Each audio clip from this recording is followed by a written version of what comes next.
In this exercise video, we're going to be doing an active release technique here for some of the shoulder blade muscles that are on top of your shoulder blade that come up into your neck. So these can be causing headaches, facial pain, neck pain, and arm pain, as well as they can impact the upper back and numbness and tingling down the arms and all that stuff. So what we're going to do is try to find the muscles that attach to the top of the shoulder blade here.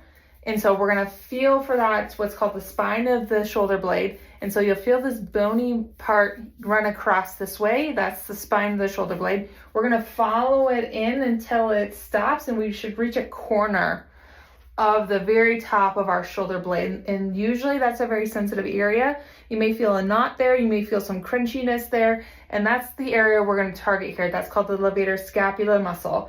We're gonna take our lacrosse ball, which is the most ideal for this, but you can use a tennis ball if this is too much pressure. We're gonna put that ball right on that corner of the shoulder blade where that muscle attaches. So we wanna first roll around until we feel like, okay, yes, I'm on a trigger point that's a little sore, a little tight. And we can either just focus on breathing here first to just decrease any guarding or decrease the pain initially. But then once we feel like we can tolerate it, we're gonna start adding in some active arm motion. So we're gonna add in an arm reach overhead as we have that ball pinched on that trigger point.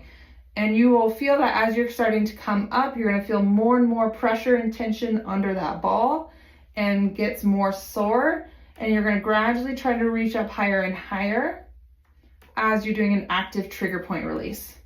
Now that's targeting the muscle as it attaches to the shoulder blade, but we can also add in working the muscle from the opposite end where it attaches up on the neck.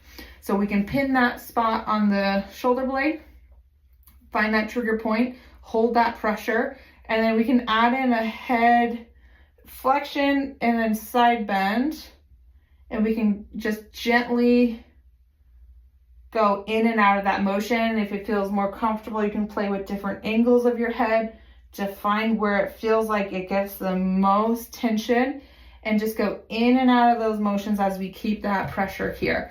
So you can either do some active release with the shoulder, which is what usually feels the most effective, but you can also try with the neck as well. And you want to be very gentle with this, so we're not trying to force any motion.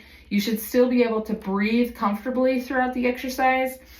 So if you feel like you're holding your breath and gritting your teeth, then you're probably pressing too hard and your body's gonna fight it, and that's not gonna be effective for this technique. So we wanna make sure that we can still breathe through it, it's comfortable, and especially because it comes and attaches at the top of our head, if we're really aggressive with the stretching a part of our neck, then that can sometimes cause some irritation up higher in the neck and cause a headache. So we wanna be very gentle with this, very cautious with this, but really play around with trying to find those trigger points, get it pinned, and see if you can get it to release with some active mobility.